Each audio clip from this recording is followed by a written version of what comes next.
Yeah. Hi, everyone. I'm not going to take too long. There aren't too many introductions this evening, but my name's Jeff Cox, and I'm Director of the Digital and Data Research Centre at London South Bank University. You heard a little bit about the Centre of the Study of the Networked Image. As Sam says, we've got a long history of this collaborative work trying to uncover some of the kind of political issues around images, the constitution of images and generative images in particular. Aside from the collaborative PhDs, we're also working on a research project which is about generative AI and visual literacy. And this is a collaboration not just with the digital program, but with the education program too here at the Photographers Gallery, and also a collaboration with UCL Institute of Education, and we're working with secondary school teachers and really trying to open up a discussion of what constitutes visual literacy in this area. So that's one of the reasons why we're so interested in Eryk's work. I think Eryk's work is, the writing is particularly accessible. It speaks to this discussion of opening up some of these debates to people more widely. Of course, Eryk is also an artist, so tonight we're going to hear about reading generative images from this perspective of both him as a commentator but also as an artist working in this area. So just to remind you, I'll read out a little bit of the biography. So Eryk Salvaggio, which we're very happy to host you this evening. You're a blend of artist, hacker, and policy researcher. I think this policy aspect of your work is particularly interesting. And you're interested in the social and cultural impacts of AI. You're a researcher with the metaLab at Harvard University, a tech policy press fellow, and a visiting professor at Rochester Institute of Technology in Humanities, Computing, and Design. So we're very happy to host you this evening, Eryk. Without further ado, I'll just hand you the microphone. You've got a microphone pinned to you, haven't you? Yeah, so, I'll take that one too. Yeah, so you'll speak for about 45, 50 minutes, and I'll try and keep you to time, and then we'll open up for a discussion with the audience. So thanks again, Eryk. Thank you.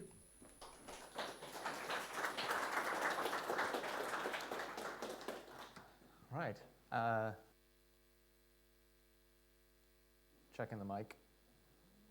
Can you hear me in the back? Everything all right? All right, great. Well, thanks so much for having me. It's a dream come true to be here. I spent a lot of time in this space when I was a student doing my master's in media and communications at the London School of Economics. Though they don't have the sticker. The sticker goes to the Australian National University's Applied Cybernetics program, which was my second master's. That said, I'm hoping that we have a conversation today, and that's fruitful. So if you have some questions, please make a note, and we'll have plenty of time to discuss them. But I wanted to open up with kind of an introduction to my practice, which is not a traditional academic practice, nor is it a traditional artistic practice, but a fusion of the two.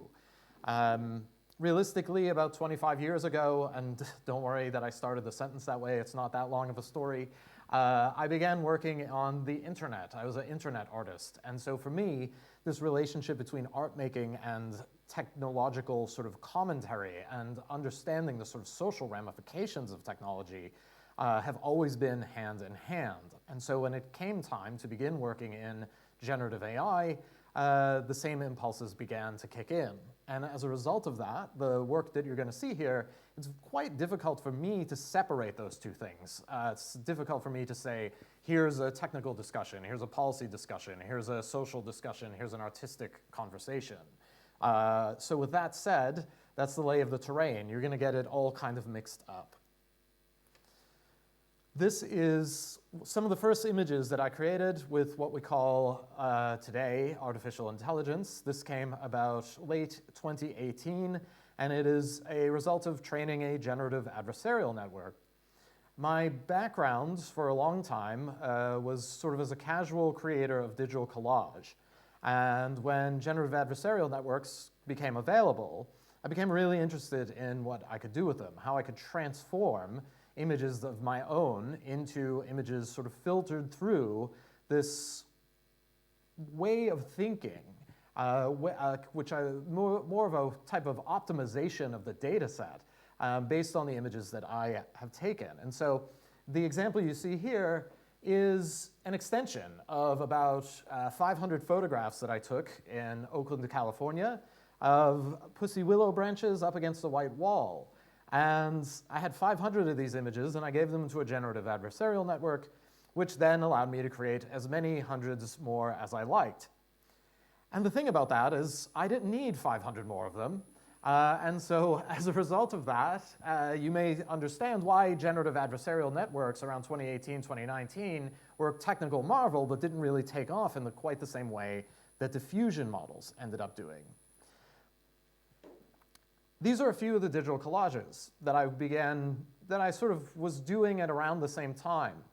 And part of the reason I bring this up is because of the process of categorization that it required to be a collagist, which is that I would go online and I would find images. I would find images from the public domain, mostly through Flickr or the Internet Archive, and I would categorize those images based on basically aspects of what they represented. So you would see here, for example, I might take the apples that you have here, put them into a folder for red, put them in a folder for fruit, put them in a folder for apples, put them in a folder for rounds. And then you might see me with the plums with the exact same sort of process.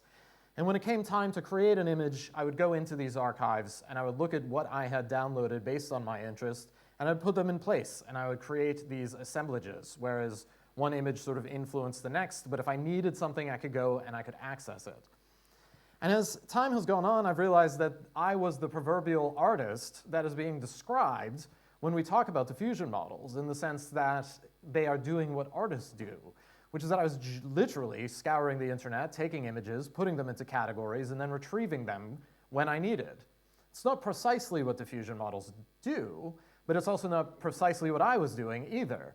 And the nuance that is in there is started to speak to me about that distinction between the ways we describe art making and the ways that we do art making, especially in the context of how machines and automated art making reflect or correspond or don't correspond to what artists are doing and thinking.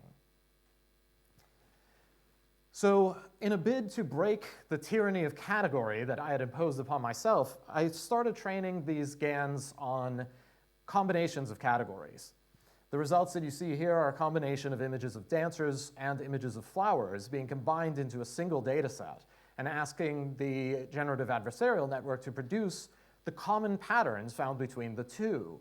Now, many of you, I don't know the level of familiarity with how these things work, but there is often this assumption that there's some element of collage happening inside of a generative model, and I think that that's not exactly true, nor is it exactly a remix. What it is an identification of common patterns. And so what you're seeing here are representations of common patterns found between flowers and dancers that have been combined into the same folder in a type of breaking of the category, in that the assumption of these models for the user is that they are training them on similar types of images. But I wanted to see what I could do differently. Along the way, I also began asking questions about what was coming out of these systems that other people had trained and the data sets that others had created. This is a set of faces that are created by a tool called StyleGAN2, which was trained on basically a download of, I think, about 400,000 Flickr images. Might be more than that. My numerical literacy is quite bad. But StyleGAN2 generated human faces. And I was interested in this because I wanted to create, of all things, a Wikipedia article about generative adversarial networks and StyleGAN2, the model that you're looking at. And what I realized is that if I wanted to create a diverse set of faces, it seemed to be really difficult. The woman, who's sort of the, appears more like what we would describe as a white woman, seems photorealistic, at least to the standards of AI-generated images of the time. Whereas the woman of color, who you see to the left of her, are less photorealistic. There's distortions. They don't look quite as familiar as a photograph. And I began to ask questions about why this was. And my go-to experiment was to go, based on my knowledge of how the generative adversarial networks functioned, was to go into the data set. So I went into the data set. I looked at StyleGAN2's FFHQ data set, which came from Flickr, as mentioned, and I downloaded about 40,000 images, and I scanned them because this is the type of obsessive that I am. Went through all of the images looking for who is in this data set. And what I found were images of people that I knew, lots of images of John Kerry, the failed presidential candidate, a lot of European politicians, but also a shockingly sparse collection of photographs of black women. The way you generated those images is you simply started the model. It produced these images one after another in a grid, and you could surf around and look around them, and you could try to find images. Click on an image you wanted, it would sort of get bigger, and you could download that image. And so you see here just one wall of output coming from this generative adversarial network that would not represent an image of a black woman. And so to me, I immediately became aware of the consequences of and relationship between these ways of computer seeing, the data sets that we're using to teach, quote unquote, teach these models to find patterns, and the patterns that they were finding. For whatever reason, this seemed to be surprising to people, not necessarily in academia, but the people who are working around technologies, for example, where I was in Oakland, California, around facial surveillance. The FFHQ dataset was used to train surveillance cameras. And so we would have to ask the exact same question. If it can't generate the face of a black woman, well, can it recognize one? And the answer is that it can't. You can reverse that, and the cameras would misidentify black women, black men, at a higher rate than white women and white men and Asian women, Asian men, etc. And all the many categories in between. And this became very concerning to me. Working in policy spaces, this links and this realization that the surveillance systems that we were confronting and demanding sort of change were actually the exact same things we were using for these new AI toys. Over time, I've come to discuss this as the idea that the AI-generated image is a hypothetical image. It is a suggestion based on prior images that we describe as data, for what the next image in a sequence of images might look like. We no longer really think about these as sequences or the completion of a sequence, but I think that there's something to understand about these models when we position them that way, when we frame them that way. That you have a non-linear sequence of images representing a certain category of person or thing, and the question you're asking with these models is what comes next. And the patterns are identified, that data is analyzed, and it predicts what will come next, which is a hypothetical proposition for an image. It's not, by some ways of thinking, an image in and of itself. Of course it is, but it is also a hypothetical image. It is a projection of an image. And that image is not necessarily designed to reflect anything about the human world. It's designed to reflect something about the data on which it has been trained. And in that sense, when we talk about a hypothetical image, we're talking about the extension of that data. The other thing that it aims for, ultimately, is plausibility. The goal is not necessarily to reflect accurate depictions of the world or to create, of course, an expression of some unique individual mind within the AI. Rather, it is designed fundamentally to create something plausible that the user looks at and says, that looks like a photograph. That looks like a video. That sounds like music. All of these things are, of course, true, but at a separate secondary layer, they're simply plausible. They're representations of images rather than images themselves. And that's a complicated distinction, but it's a useful one. And it's a faulty one, by definition. It's a lens of analysis. It's depending on the scale on which you're approaching these things. So I wouldn't argue with you that an AI-generated image is not an image, but I would say there's something different about that image, which is that it is a hypothetical image designed for plausibility. In terms of expressing what a diffusion model does, we've entered this new phase, which is prompt-based photo or image generation. This is done through diffusion models. And I want to talk a little bit about how diffusion models work.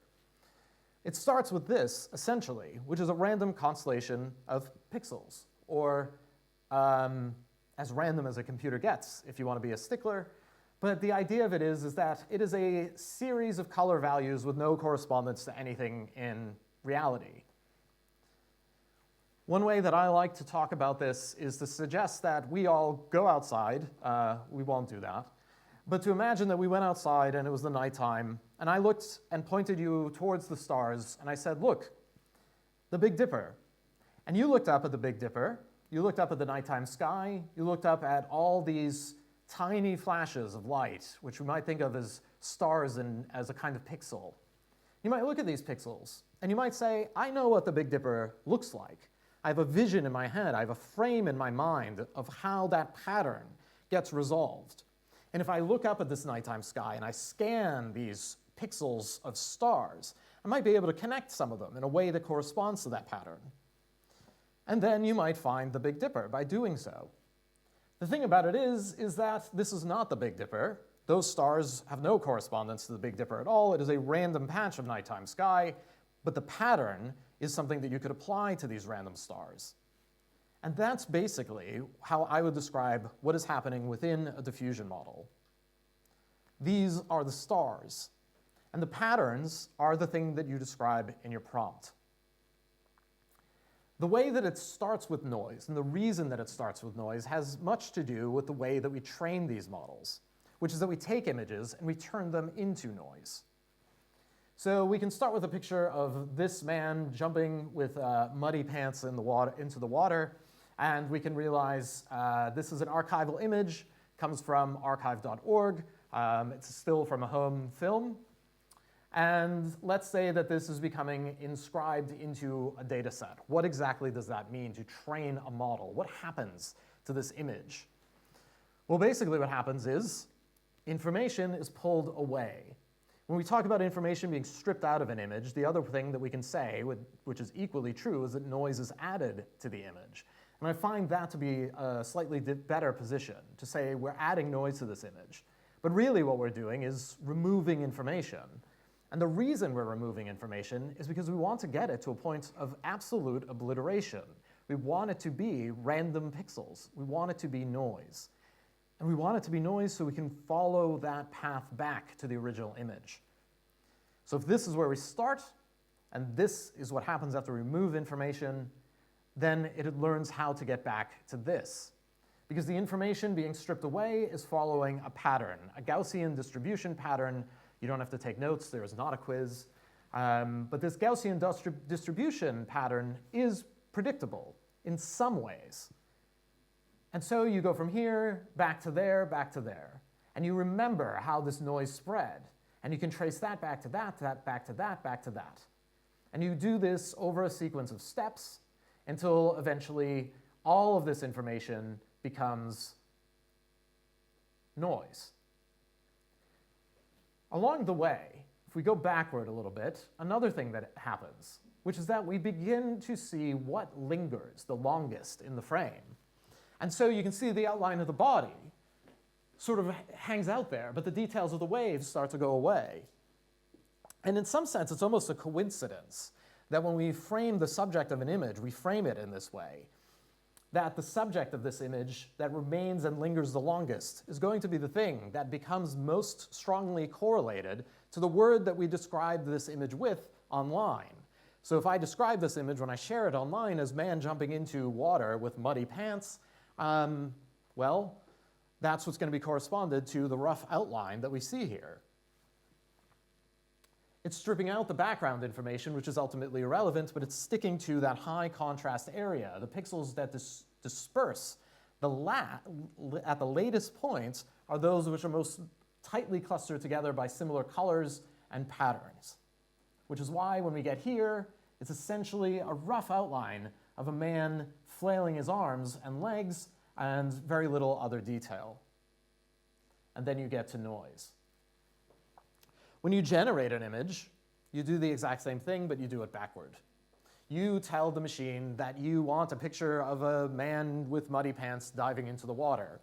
And it looks at this, much like we looked at the Big Dipper, and it tries to find the correspondence of patterns in these pixels that correspond to thousands of images associated with those words, probably man, probably jumping, probably muddy, maybe muddy pants as one term, water, right? All of these things, like I was sorting my images from the internet into different categories, become kind of associated with a library of patterns and pathways that can be inscribed into this image of noise, a series of constellations that will eventually be brought together to form man in muddy pants diving into water.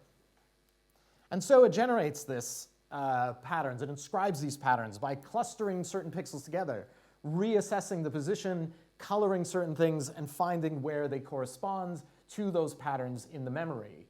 And these things become sort of linked to the arbitrary noise, right? This is a really important thing to remember, is that this starting point is not the noise that ever came out of any training process. It's random. It's a random constellation of stars. You're finding that pattern in a random constellation of pixels, which means you're not going to recreate the original image that it was trained on, because there's thousands of those images, if not millions of those images, where those patterns have been learned. It's simply finding and identifying likely paths to find that shape. And so it generates a shape, and inside the model there is an image recognition program. And that image recognition program, which is called CLIP, is basically looking at and assessing, and this is not true of every model, but it's true of most, looking at and assessing, is this a man with muddy pants diving into the water? 10% chance? Let's clean it up. Let's add some detail. If it isn't, it'll add noise, and it'll try again. But if it is, and it corresponds, and that certainty continues to go up and rise, that the model says, yes, this looks more like a man diving into the water. Yes, this looks even more like a man diving into the water. Over the sequence of steps, it starts shifting to fill in those details, eradicate that noise in the pattern of a man now no longer in muddy pants, but a bathing suit, like a proper adult, diving into the water. And filling in those details, a kind of abstraction or a kind of composite of skin tones, a composite of the most likely statistical set of images that corresponds to the prompt that the user has requested. And this is why I say that the AI-generated image is an infographic. It is a data visualization. And what it visualizes is the data within the data set. Because you can only produce this image based on what it has seen, what it has encountered, what's in the training data.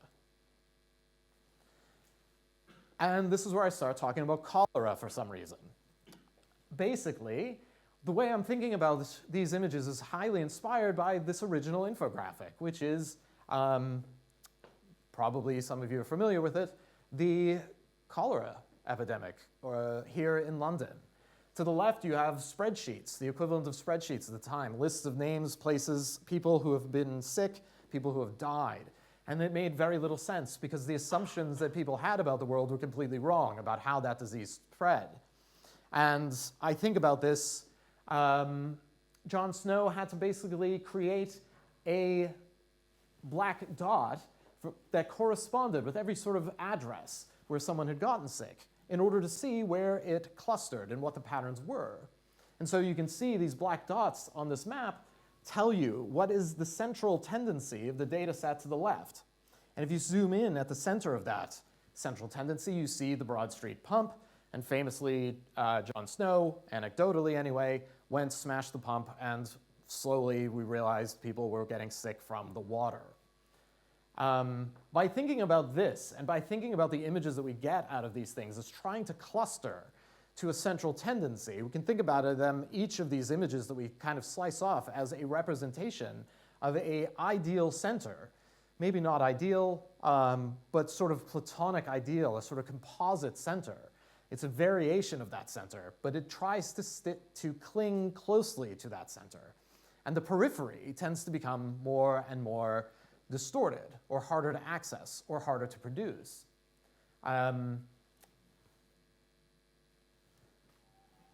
What we're doing when we generate an image, this is an actual sort of step one in the training process. It's usually about 70 steps, but it can vary. Anyone can make up any number of counts. That's an image generated out of those sort of random clusters of pixels. It's a blurry, smeary image. But onto that, we graphed the data about a cat to fit that murky, blurry image. But of course, if we prompted for a dog, the exact same thing would be grafted onto that noise, onto that blur. And you can actually see patterns in what comes out of it. You can see patterns of darkness and light that correspond to the position of the coloring of the fur on both animals. You can see things that correspond to the legs. You can see things on the top, your right, that correspond to the glare of sunlight coming through the window on the floor or the skyline. You can see a sort of similar shift or angle of the horizon. And this is what happens. We're grafting those data patterns onto blur or noise. And where you go with that changes, which is why you don't often see the same images coming out of the same prompts. But what you do see is the tendencies of that data being grafted upon random noise. CLIP has some ideas of what it recognizes. And so one of my sort of favorite examples is what shocked looks like. Very large eyes, right? These don't look like people, but they are kind of orienting that moment in the system where it says, is this a cat? Is this a dog? Is this a person jumping in the water? You can imagine me asking, is this a shocked person? Well, if it corresponds roughly to that image, that kind of thing, that eye sort of structure, there's a high likelihood that it's going to be recognized as shocked. But you can also ask, not just for a shocked person, but for a shocked windmill. Why not? And so it's going to look for the exact same thing associated with that idea of what shocked is supposed to resemble. You can see happy, right? You see these teeth. Crying, you see a sort of leaning, a kind of, it's less obvious with the crying, isn't it? But anyway, this is the idea here, is that it's looking for clusters to recognize in what's being produced and generated by the model. There are, of course, neurons for almost every single thing in this that you could type into the model, because that's how CLIP works. And so you see USA, looks very much, got flags on his head, looks like George Washington. That's what it's checking against. If you ask for an American, it's checking, does it look like this? Well, if it looks more like that, then it's going to get a higher score. It's going to pass through more often. And so here you have an image of a typical American coming out of Stable Diffusion 1.5, and don't worry, you're next. But what you also see is sometimes these patterns, you see the flag, right? The flag on the face. But there's also the training data and the impact that the training data has on it. And this is one example that I find incredibly fascinating is when I was generating images with Stable Diffusion 1.5 to do this test, Americans often had large red cups. And if I look at the training data, I see that there is in fact a meme that is represented over and over and over again that has a large man holding a big red cup, literally the word American on it. Now, I can't prove what's happening here, but I do think that there's something about that recognition of that image because it is repeated as a meme over and over and over again. And this is not a curated data set. We're talking about a data set of 5 billion images that no one has looked at to some problematic extent, which I'm happy to talk about in the Q&A. But that image is appearing over and over again. And so it is having, I think, some influence on not necessarily what's produced, but what is allowed through. Another fascinating example, which I discovered on accident when I was in Australia doing a similar talk, is, yes, the Australian face basically looks like a koala. And guess what? When you ask a Midjourney for an image of a koala, well, if you ask for a koala, you'd get a koala. Typical Australian, you still get koalas. So this is partially reflecting that bias in the way that we've described the world. You wouldn't upload pictures of a person and say, look at this Australian. It's just not one of those sort of linguistic things that we do, whereas with Americans, I think we might, speaking from experience. But one of the things you might do if you're uploading photographs where the word Australian would appear would be the wildlife, right? For one thing, there's just a lot more people going to Australia to take those photographs than to take random pictures of Australians to upload and calling them Australians. But here, this is what you see. The Australians also told me that's not even a koala, speaking to some bias in my own mind. They're quokkas. So you learned something about mammals today. Here is a typical British person. That is the prompt, typical British person. And so what you have is 4 elderly white men in very stylish hats. Did not ask for typical white British person, did not ask for typical elderly British person, did not ask for typical male British person, right? But this is what we got. And so you ask it again, and maybe you see something different. Well, yeah, this time there's a woman, but there's something wrong with her mouth. That's what happens, right? In theory, this is happening because this is reflecting the sort of central tendency in a much more accurate way, whereas she is representing a kind of periphery, which means that that data navigation, that cleaning up of noise and what something is quote-unquote supposed to look like is less informed. There's a whole bunch of things going on the back end these days about changing these images. A lot of these models will introduce diversifying words in the prompt. So particularly OpenAI, if you ask for a typical British person, the results you're getting back are no longer for your prompt. They're adding words to that prompt in order to generate diversity in what comes back. But if you try it again, you're going to get the same thing. 4 elderly white men. One guy looks a little younger.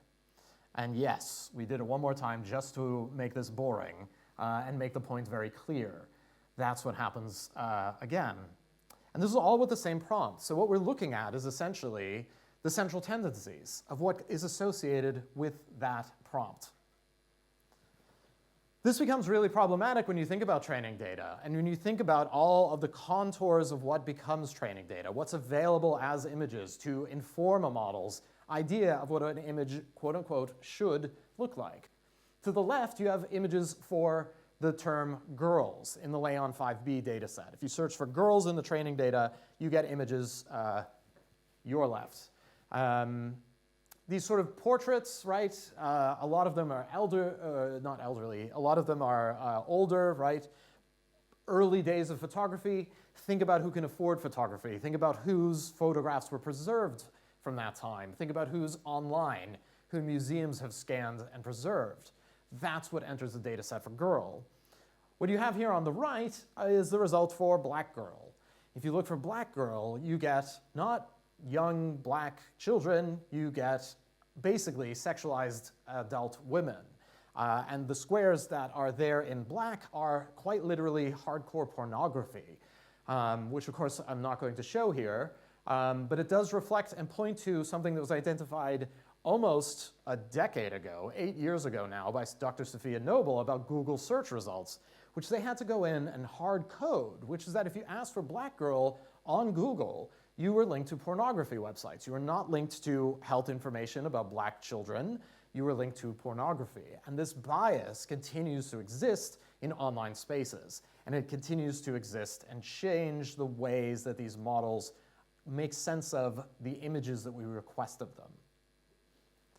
In my work with the Flickr Foundation, where I was here last year, I got to do a bit of a deep dive. And one of the things that became interesting to me was stereo view imagery. When you generate an image of a stereo view image from Midjourney, this is a real one, to be clear. Sorry, I should clarify. A stereo view image is images that look like this. You've got these two sort of images side by side, taken at slightly different angles. You put them in a device, and they look kind of three-dimensional. And if you ask for a stereo view image in Midjourney 6, what you get is all of the accoutrements of the colonization of the Philippines that you see in this image, and none of the descriptors that would actually describe the medium. And the reason, as far as I can tell, is because the Library of Congress in the United States has a massive collection of stereo view images specifically documenting their role in sharing propaganda about the occupation of the Philippines by the United States at the turn of the 20th century. And so that is what is visualized. These prompts are associated to things that we cannot control or necessarily shape, but we can look at these images and we can dive into the training data and we can make connections about the historical precedent, the biases it is reproducing. We can read them. How am I on time? You're okay for another 10 minutes. We're going to stick to 50. Okay. Ooh, that went fast. So one of my interesting, I guess I'll jump to art, which is okay. One of the things I'm really interested in this space is, what about this? What about the noise? We are kind of saturated and surrounded by information. We are constantly now turning to algorithms to make sense of what we perceive as noise, which is the abundance of information. And so to me, there's something really interesting about noise as a visual. And one of the things that I find fascinating as an artist is that generative AI cannot produce images of Gaussian noise. You might remember the process that I described, right? Your prompt is being compared to noise, which means that if it is noise, that noise has to be removed towards the direction of the image you've described. But if your image that you've described is literally noise, then the very first image it generates fits the criteria. It is noise. And then what happens, essentially, is you have 70 steps, or however many you want to spend, trying to find patterns in that noise that represent something in a pattern of noise. And if this is already sort of confounding you, that's the point. And if it gets too close to pattern, well, it's no longer noise. And so it sends it back in order to be re-noised and for different patterns to be found. And so this is essentially what it thinks noise looks like. Unlike most images, if you look at the training data for noise, you don't see images that look like this. You see images of loudspeakers. You see images of pie charts or line charts and graphs sort of telling you what noise should look like. You see structured sound waves. And if you ask ChatGPT, which I recently did, so after doing this practice for several years, we had an image model. Generate an image of Gaussian noise. Well, I wasn't able to generate the image of Gaussian noise due to an error on my end. Sorry about that. If you'd like, you can either rephrase or try different requests, and I'll jump right back in. And I know that showing you ChatGPT logs is as interesting as telling you about my dreams, but I did find this really interesting. Why can't you generate an image of Gaussian noise? Good question. I can. I can generate an image that represents Gaussian noise in concept. But here's the catch. Why the error happened. My image generation system, which leans towards visually coherent, artistic, or photo-like results, isn't optimized for purely mathematical or abstract visual patterns like Gaussian noise. It tries to find meaning or form. And Gaussian noise, being random pixel intensity variations with a normal distribution, doesn't provide that kind of structure. When I prompted it, the I is it. Just to say, when I prompted it to generate Gaussian noise, it probably choked trying to reconcile that with its usual patterns of, quote, what an image should look like. Oh, give that to a media scholar, please. What should an image look like? So the model starts with noise. I'll skip this. We've got 10 minutes. It's basically, this is everything I just said. So this is what happens. You ask for an image of a body, you get an image like this. You ask for an image of body, comma, Gaussian noise, you get this.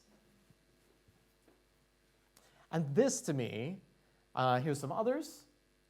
This is what noise looks like when you ask for it.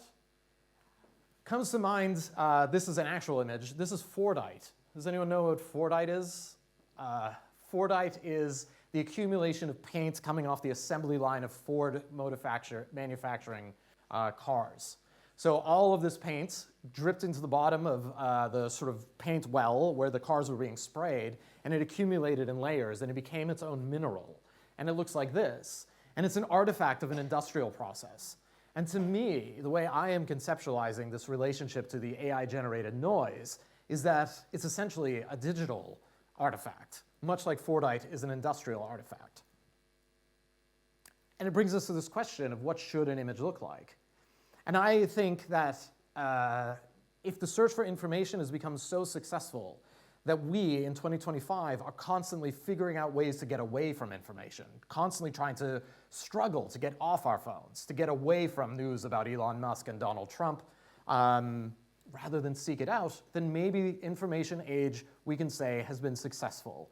And maybe where we are is in something that I call the age of noise, where we are increasingly turning to filters to automate our selection of the signals we want to face, which is handing enormous power to algorithmic systems to sort and order this world, including the world of images.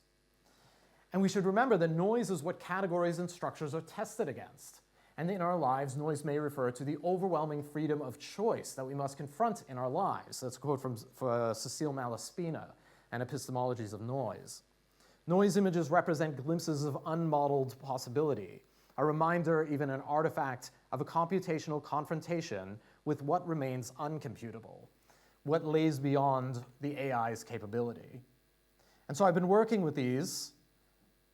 These are kind of straight up artifacts wherein patterns, loose patterns, can be recognized and still inscribed into noise patterns. And I've been working with these as a material. And increasingly, each model tends to represent noise in its own way. Here we see Midjourney. Previously, we had Stable Diffusion. Midjourney. And then if you bring these images into video generation tools, well, they do all kinds of different things, sort of unaware of what it's supposed to do. It just sort of moves things around. And I started creating a series of images using a data set called PD12M, which is a public domain data set created with Spawning. I say with, it wasn't me, it was created by Spawning. But I supplemented my own data set of these noise images and the detritus of archives that I found in PD12M. So I was inspired by the links between diffusion models and Einstein's recognition of the diffusion principle, which was said to have been inspired by watching pollen moving on a pond, which many people mistook to be evidence that pollen was alive. And this illusion of life through fluid dynamics continues to be used in animating nature, in video game design, and today to suggest creativity in an idle mechanistic process. And so this is what comes out of it. This is pollen as filtered through a public domain data set and the collection of noise artifacts generated by other AI models.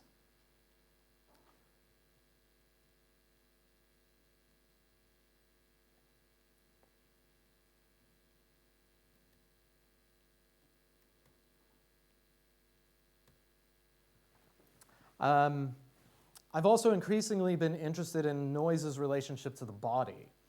Bodies are what we probably clumsily would describe as distorted, oftentimes, especially in video models. And part of that is because the noise that it is aiming to filter out is motion blur. So if you're spinning like this, if you're captured at 30 frames per second, your arm becomes a blur. But if the training process is basically saying any blur is actually something that needs to be reconciled with the prompt, well, you're going to generate 4 arms between this gesture and this gesture. You're going to have different heads sort of evolve and things like that. And I've been trying to think through this language of the body, using the body as a way of glitching the system as opposed to seeing the glitches of the body by the system. And I was inspired by some of the writing that Barthes has done about puppetry. Because in puppetry, there's this metaphor that the string leads off stage and someone off stage is sort of controlling the puppets and you don't see them. And you focus on the puppet itself. But there's another practice called bunraku where all of the actors are on the stage with the puppet. Each one has a joint and you see the labor that is involved. And so instead of these long strings of data, where we don't know exactly who's created and steered these models towards the outcomes that we get, I was interested in how do we do a bunraku version of that? How do we get the models, how do we get our bodies into the noise, structure that noise? And so we began filming ourselves moving against the wall, which you see to the left, and then generating variations, trying to see what exactly is it discovering about the way we move. And of course, we had puppets in order to aim to confound it a bit more. And so here you see shadow puppets. Yes, that's pantyhose. We needed stretchy fabric. No commentary intended. We wanted stretchy fabric, and we were filming this against shadow in order to create a wall structure, a video, onto which the AI model could then be instructed to create human hands. And so in this video, we have the original film, that sort of projected video, that the shadow puppets, which are then filled in by the AI model as actual hands. And actual hands are also sort of restructured by the model into shadow. And these are overlapping one another. And they're filtered in between by noise in a way of getting to this idea of the hand, one hand sort of touching the noise and the other hand touching that noise but in the other direction. One hand becoming noise, the other hand becoming generated by that noise. And so we've created a series of videos in that manner. I'm going to skip some of these projects for the sake of time. This is an exhibition about artists and the relationship to noisy channels. Artists sort of commandeering communication channels. Here you see Namjoon Paik. So we curated this exhibition at the National Communication Museum in Melbourne. This is a work by Jody, the internet art duo. And this is a work called Swim, which in this case is the video from an archive of the swimmer, or dancer rather, Ninny Shipley. And Ninny Shipley appears in one film and one film only outside of this one, which is a 90-second stag film of her swimming underwater in a bathing suit from the 1920s. And what I was interested in is that connection between the analytical gaze of training. What does it mean to train a model on an image? Well, it means to analyze every sort of second, every single pixel that represents a body, and to transfer that, to break it down into noise in order to understand how to create another body. And this, to me, is a kind of, touches on a kind of problematic, right? The male gaze is inscribed into the algorithmic gaze here. But then in this video, I slow it down. So it takes about 9 minutes. Is this the right one? It takes about 9 minutes. And over the course of this film, Ninny is swimming against AI-generated noise, the artifacts of noise, and her body, over the course of 9 minutes, this front surface here dissolves in a replication of that training process. But it's slowed down. It's given a kind of opportunity to evoke memory. And so while this started out as a way for me to try to think about how do I get inside of and experience the training process of a diffusion model, when we show it publicly, it tends to evoke conversations and ideas about memory and cultural memory and the loss of memory, forgetfulness, archives, and what comes back. What do we create out of what we've lost? And in closing, as an extension of that sort of logic, there's a short film. I'm not going to show the film. But I'm about, well, I guess I'm the second stop in to a kind of European tour of sorts of a film called Human Movie, which is all about this relationship that we have with computational metaphor and the challenge of coming up against the idea that maybe noise represents what is unmodelable about the world, what is uncategorizable about the world by definition, and that the signals that we render for a computer are a kind of limited version, a structuring of the world, and that those two things can exist in tension. But we shy away from noise, we shy away from the uncomputable, we shy away from the unmodelable world. And I think in this film, I'm trying to explore what are the metaphors that we are stuck with, the computational metaphors that change our idea of human experience to fit the sort of engineered concept. Ideas like memory, right? We tend to think that memory is in here somewhere, we just have to get it. When in fact we're recreating, we're reimagining our memory every single time and reinscribing it back. And so these computational metaphors seep into us and they come to define who we are. They come to define our relationship with images and the world at large, such that we start to misunderstand that the world of images somehow is a world, the world, that they have always only represented. And so, mindful that we want to have some Q&A, I just want to put this up. It's a QR code to find more information about me and to reach out to me if you have any questions, emails, and whatnot. So I'll leave that up for a bit, and then I'll put something prettier up in a moment. But thank you for the time and attention.